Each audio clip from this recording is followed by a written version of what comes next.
Enfim, aí a gente continua lá na página 128, tá? As obras do período joanino que eu tinha falado aqui, na verdade, foram aquelas obras que, por conta da chegada da coroa portuguesa aqui, dos membros da coroa portuguesa, eles resolveram trazer um pouco de sua cultura de lá, de Portugal, para cá, com o surgimento da Escola de Belas Artes no Rio de Janeiro, de academias do Jardim Botânico, a Biblioteca Real, a Escola de Medicina do Rio de Janeiro, que era a primeira universidade do Brasil, né? Banco do Brasil, a imprensa régia, que essa régia significa justamente ligado a rei, ao reino, imprensa ligada ao reino, tá? Que só defendia as coisas do rei, né? Tipo Rede Record, tá? Que só quer defender o governo. O governo fez merda. Aí o povo faz o que, ó? Passa aquele velho pano pra dizer assim, não, que absurdo, isso é coisa da Globo comunista. Não, se fez merda tem que falar mal. Se fez coisa boa, fala bem. Se o cabra não faz nada de bom, né? Continuar falando mal o tempo todo. Eu nem saber. Então, mas o que importa pra gente é a partir da página 128, na verdade importa tudo, claro, né? Mas, como a gente finalizou na página 127, nas aulas anteriores, antes da prova, então agora a gente continua a partir da página 128, onde falamos de colônia a Reino Unido. Reino Unido, Grã-Bretanha, né? Inglaterra, Irlanda, Escócia, não, zera. Vocês vão entender, vamos prestar atenção aqui na aula. Lara Cristal, silêncio aí, rapaz, ficar conversando. Por isso que Lourdes fica aí, zaroia pra você. Então, em 1815, com a derrota definitiva da França por um exército de países aliados, Napoleão foi exilado na ilha de Santa Helena. Você sabe o que é ser exilado, né? Exílio político. É quando a pessoa, por conta das perseguições políticas, que geralmente hoje em dia a gente fala de exílio, sobre exílio político por conta disso, mas por conta da perseguição que ele tinha pelo período dele ser preso ou ser até mesmo assassinado, ele foi exilado na ilha de Santa Helena. Ele fugiu para a ilha de Santa Helena e ficou lá escondido. Tipo, para não cair o piau em cima dele, ele foi para lá. Então ele foi exilado na ilha de Santa Helena. O Congresso de Viena reuniu-se na Europa para decidir o destino dos territórios antes ocupados pelas tropas francesas. Você vê que a França de Napoleão Bonaparte, ele começou a conquistar diversos territórios que eles invadiram, né? Diversos territórios foram conquistando, e quando ele finalmente ele perdeu essa batalha, essa guerra, o Congresso de Viena, essa reunião dos países que haviam se juntado para derrotar a França, eles começaram a ver assim, opa, esses territórios que foram conquistados pelos franceses, a gente precisa pegar e repartir para que possa ser, para se voltar para os antigos donos, ou então fazer uma outra distribuição e tal, né? E aí, para participar com vantagem do Congresso, a medida foi tomada por Dom João VI.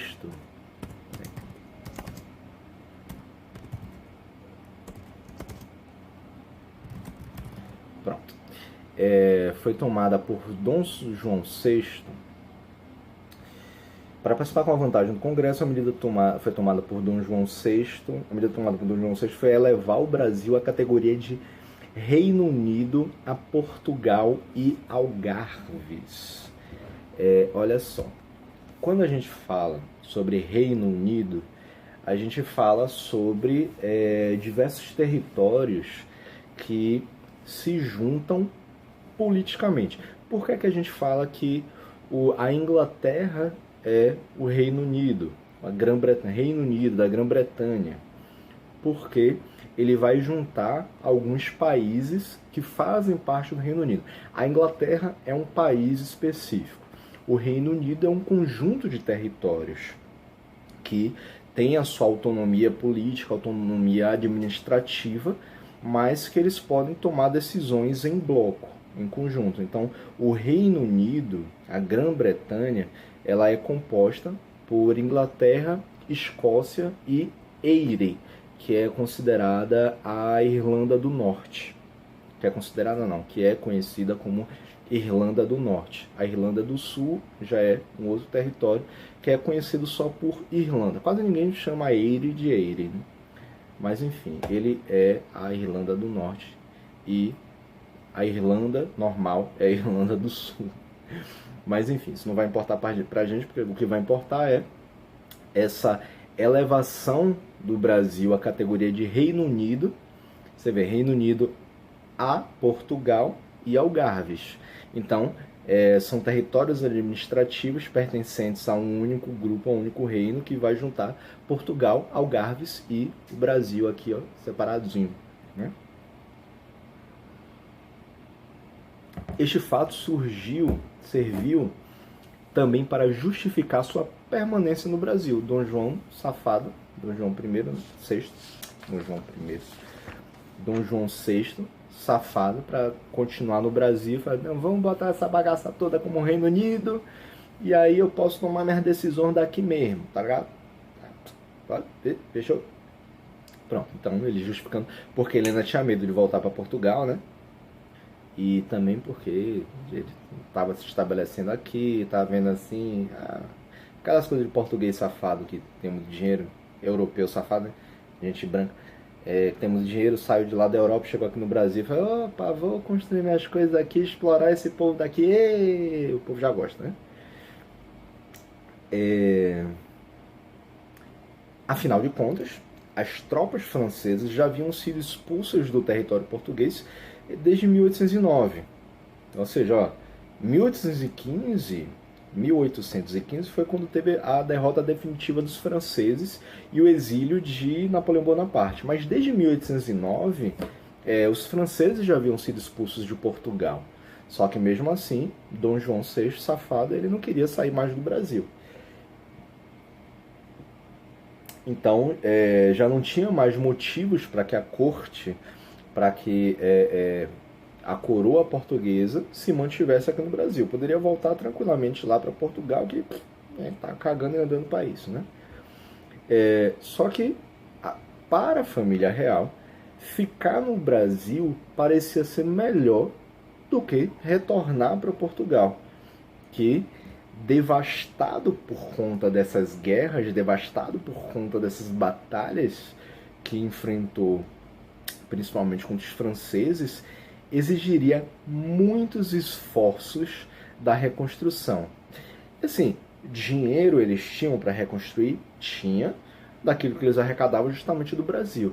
Só que a presença dos portugueses, a presença da coroa portuguesa lá em Portugal, ao invés de aqui no Brasil, faria com que eles sofressem muito mais pressão do seu povo para o restabelecimento daquela estrutura que eles tinham antes. Então, eles espertinhos, para não serem cobrados por tudo que estava rolando lá, por essa reconstrução, eles quiseram se manter à distância, falando assim, não, opa, a gente vai deixar uma galerinha aí junta para poder reconstruir, beleza? Mas vou ficar aqui de longe, só olhando, que é para não sobrar pra gente aí, né? Se o negócio não der certo, pra gente não cair na porrada aí, a galera se revoltar, querer ir atrás da gente. Se quiser me bater, eles que venham de Portugal pra cá, pro Brasil, meu irmão. Se não, ó, lenhe-se, né? Pode falar palavrão que não. Então, aí rolou isso, não é verdade? A política externa de Dom João foi agressiva. Em 1809, como represália à ocupação napoleônica em Portugal, ele determinou a ocupação da Guiana Francesa, contando para isso com apoio militar, claro, de quem? Dos ingleses. A Inglaterra, que já tinha ajudado lá a família real fugir de Portugal para o Brasil, dessa vez estavam ajudando, estavam dando esse apoio militar para que eles pudessem invadir e ocupar a Guiana Francesa, que acabou se tornando o único território, inclusive até hoje.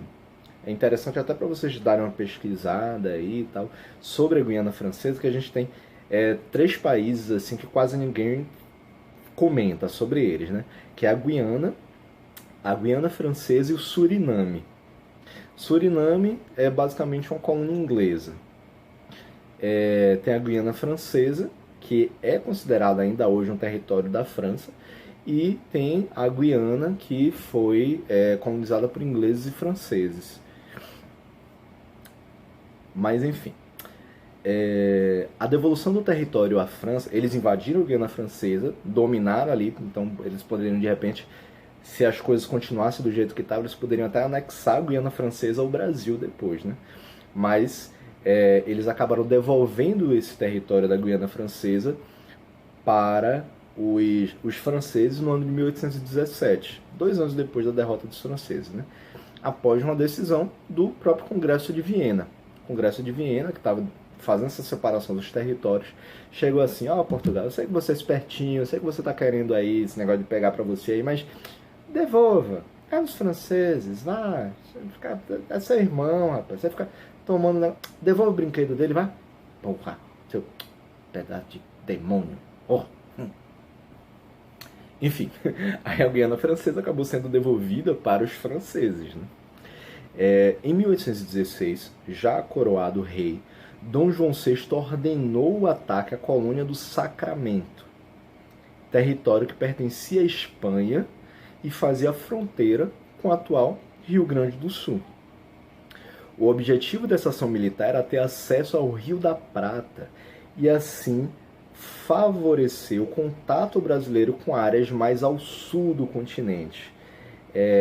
Essa região da colônia do Sacramento, vocês veem nesse mapa aí dessas conquistas territoriais no período joanino, é dessa região da província Cisplatina, é o que hoje pertence à Argentina.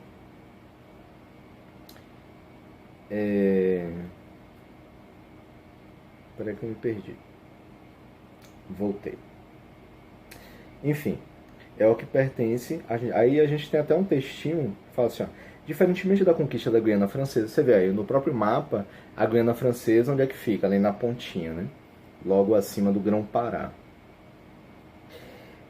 Diferentemente da conquista da Guiana Francesa, que ocorrera por circunstâncias de momento, a anexação da província Cisplatina dava aos portugueses acesso ao Rio da Prata, antigo interesse lusitano para facilitar o contato com regiões do extremo sul do continente americano. Que aí vai descendo um pouquinho mais para a região que hoje é a Argentina, até chegar ali na Patagônia, mais ou menos. Que é a parte mais ao sul do... acho que chama de Terra do Fogo, se eu não me engano. Que é a parte mais ao sul do continente, que já se aproxima bastante da Antártida, inclusive.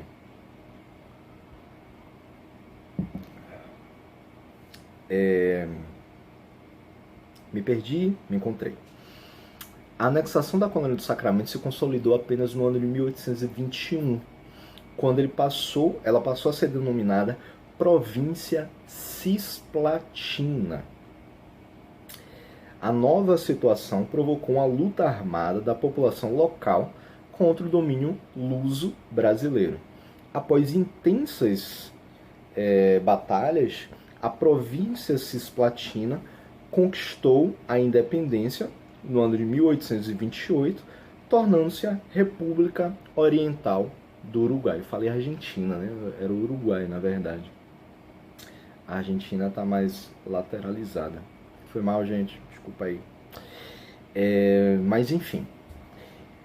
Aí, os portugueses safados queriam pegar essa região para poder ter acesso ao Rio da Prata, mas após diversas batalhas entre eles e os donos daquele território português safado já queriam invadir tudo, né? Eles acabaram perdendo essa batalha para o povo que fazia parte dessa província cisplatina, que conseguiram a sua independência no ano de 1828, tornando aquele território, unificando aquele território passando a se chamar República Oriental do Uruguai. Após intensas lutas durante a ocupação napoleônica, já na página 129, após intensas lutas durante a ocupação napoleônica, nas quais receberam ajuda inglesa, claro, em 1809 os portugueses conseguiram expulsar do país o exército francês. Formou-se então uma junta governativa liderada por militares ingleses para administrar o país durante a crise, agravada pela estagnação do comércio e escassez de alimentos.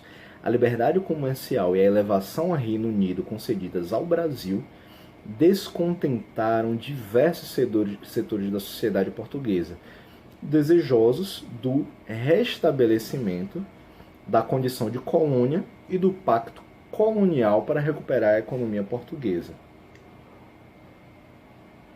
Isso significa o quê?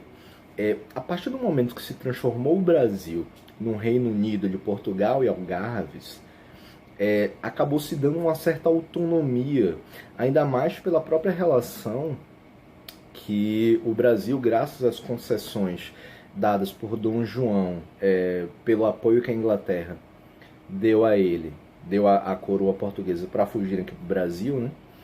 Então, isso acabou gerando um descontentamento por parte dessa sociedade, dessa elite portuguesa, que tinha muito interesse dentro do território brasileiro.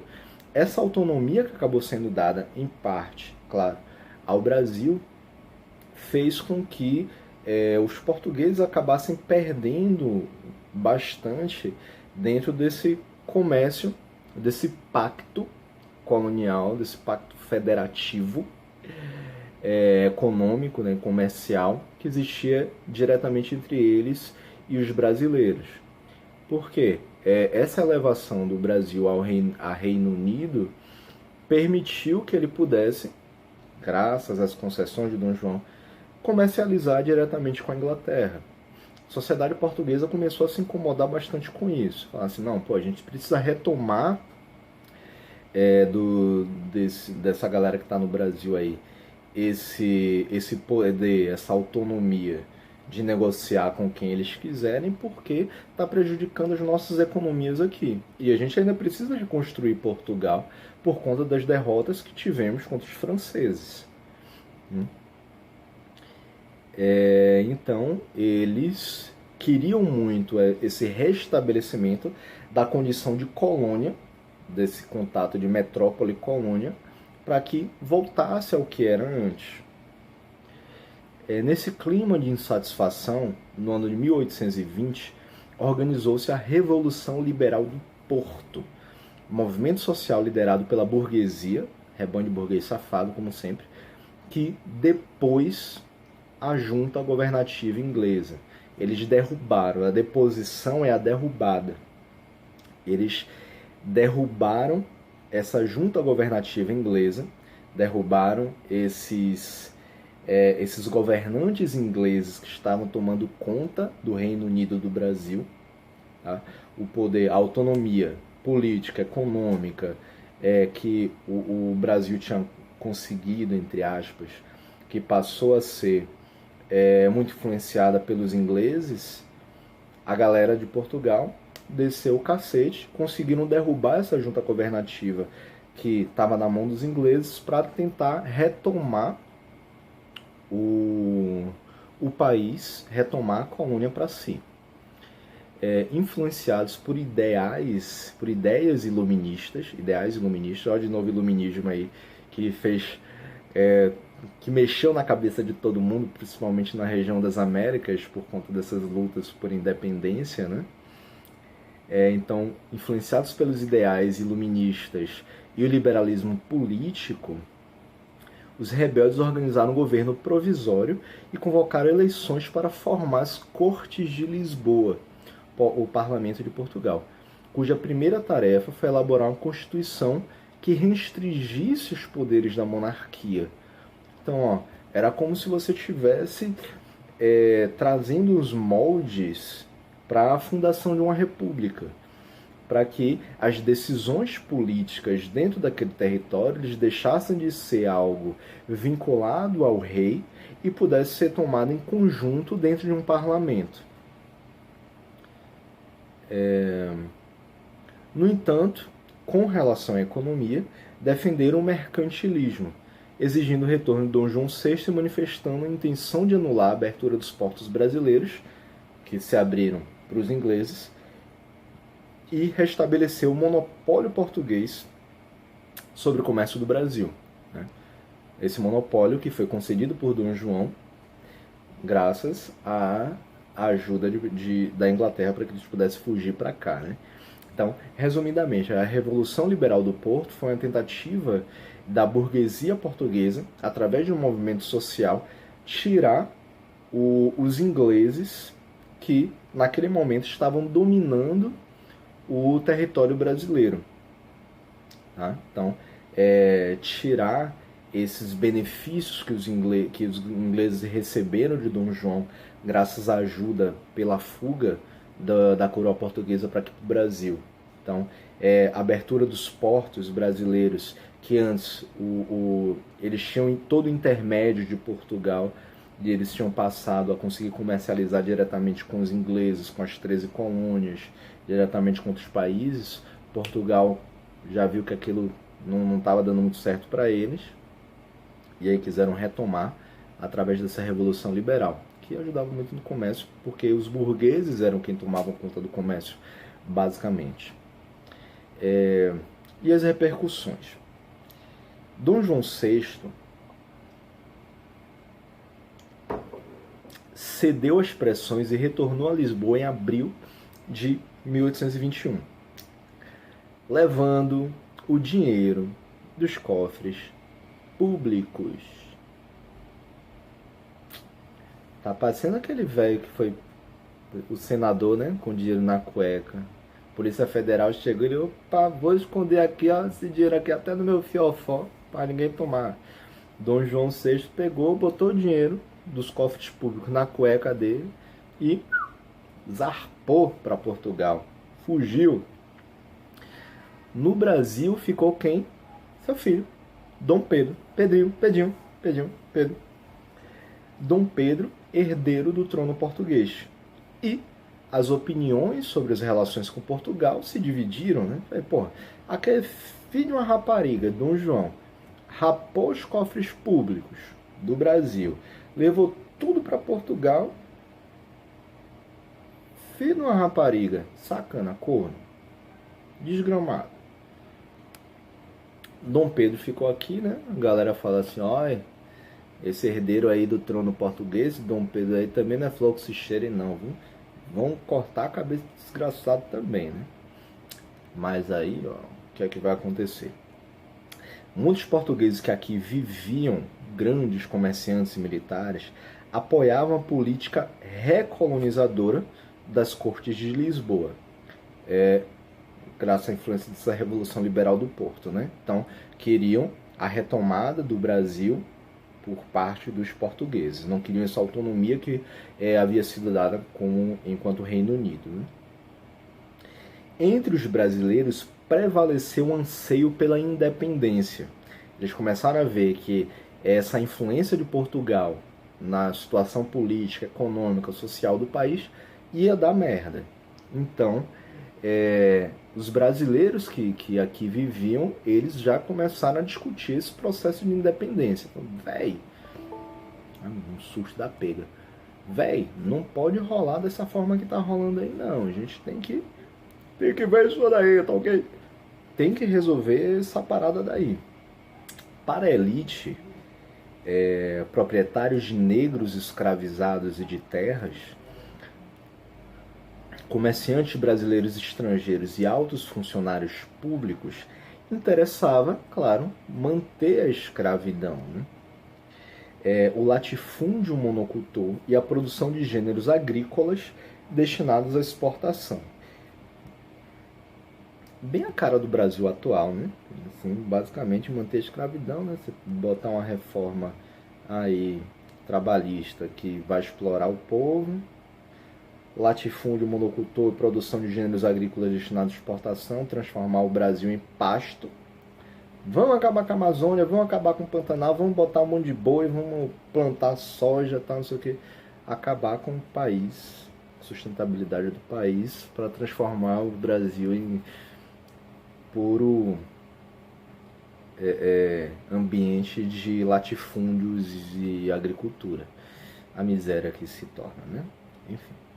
Por outro lado, jornalistas, médicos, professores, padres e pequenos comerciantes locais, em geral brasileiros, defendiam o fim da escravidão, o estabelecimento do governo democrático e autonomia para as províncias.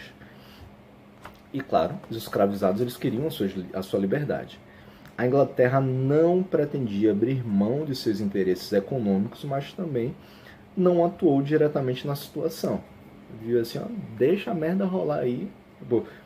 Eu tenho meus interesses econômicos no país, mas vamos deixar essa galera se unir aí, brigar entre eles, para ver, eu vou ajudar o lado vencedor, de qualquer forma, né? Então, por isso que eles não se meteram, diretamente pelo menos, nessa situação, desse embate entre aqueles que queriam independência e aqueles que queriam manter essa relação de colônia com Portugal.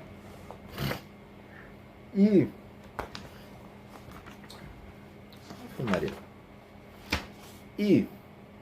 entre a partida de Dom João VI em abril de 1821 e a independência em setembro de 1822, houve a regência de Dom Pedro. Acentuaram-se as divergências entre o projeto recolonizador português e as pressões de setores da sociedade brasileira pela emancipação do país. Aí, ó, novamente que eu falei assim, tinha a galera que estava querendo independência a qualquer custo, e outra galera que queria essa retomada do Brasil enquanto colônia, não queria essa autonomia, queria que voltasse a ser como era antes. A galera começou a cair na porrada, meteu o pau. Que Marquinhos Garal? Em abril de 1821, as Cortes de Lisboa determinaram que fossem ignoradas as decisões do príncipe regente e transferiram de volta a Portugal órgãos da administração aqui instalados desde a vinda da família real. Enquanto isso, a elite brasileira se aproximou de Dom Pedro para convencê-lo a romper com Portugal e implantar seu projeto político conservador.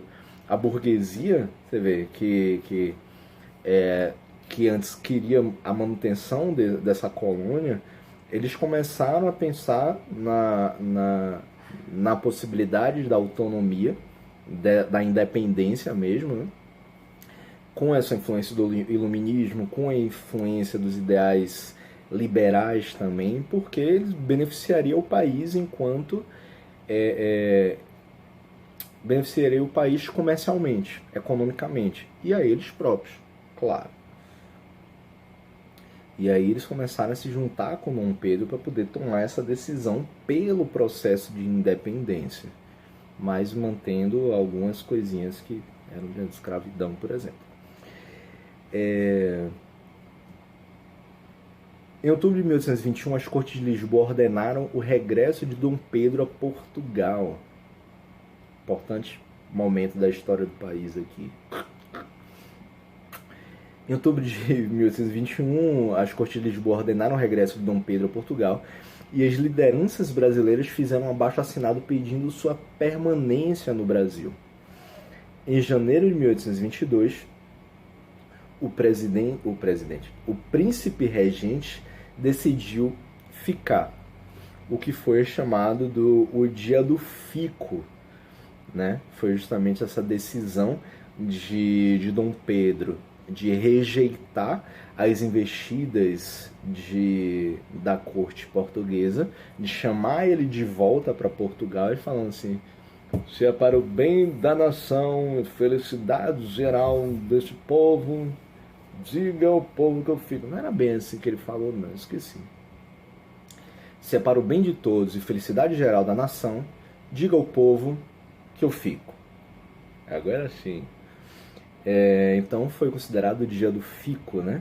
Em janeiro de 1822, que ele decidiu pela sua permanência aqui no Brasil. Tropas portuguesas se mobilizaram exigindo o retorno de Dom Pedro, mas os colonos reagiram e expulsaram os militares lusos, os militares portugueses do Brasil. Descontentes, os ministros portugueses que ainda estavam aqui no Brasil se demitiram e os cargos eles passaram a ser ocupados por brasileiros. Foi formado um novo ministério liderado por José Bonifácio, fortalecendo-se assim essa participação da elite brasileira no governo. Episódios sucedidos entre maio e setembro de 1822 culminaram na oficialização da independência política. Entre eles, o decreto do Cumpra-se determinou que as ordens portuguesas fossem aceitas no Brasil somente após a autorização de Dom Pedro. Então, se a coroa portuguesa falasse assim, ó, Brasil, vocês têm que fazer isso daí. Se Dom Pedro chegasse e falasse assim, ó, não vamos fazer. Aí o Brasil chegava lá e não fazia. Mas se mandasse, ó, a gente, vamos fazer. Aí eles faziam. Aqui tem uma falazinha sobre o José Bonifácio, né?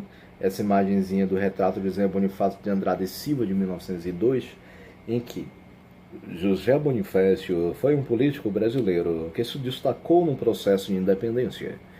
Ocupou o Ministério do Reino e Estrangeiros e exerceu forte influência sobre Dom Pedro, no papel de amigo e de conselheiro do príncipe regente. Em projeto de sua autoria, encaminhado às cortes de Lisboa pelo irmão Antônio Carlos Ribeiro de Andrada, Bonifácio propôs a criação de colégios e universidades no Brasil, aqui Bolsonaro quer acabar, né? A modernização das técnicas de produção agrícola e mineradora e a extinção do tráfico de escravos. Também defendia o fim da escravidão. É considerado o patriarca da independência.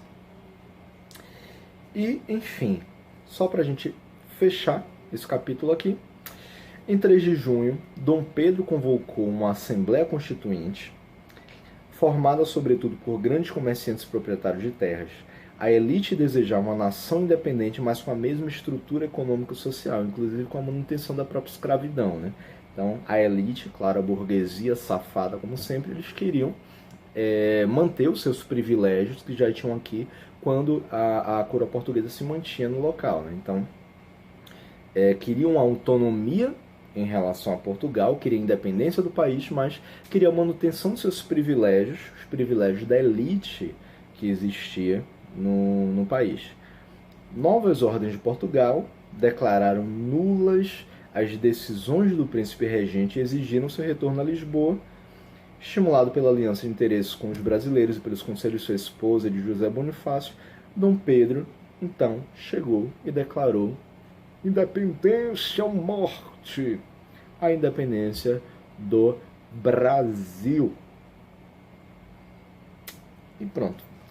E aí, a gente finaliza esse capítulo por hoje.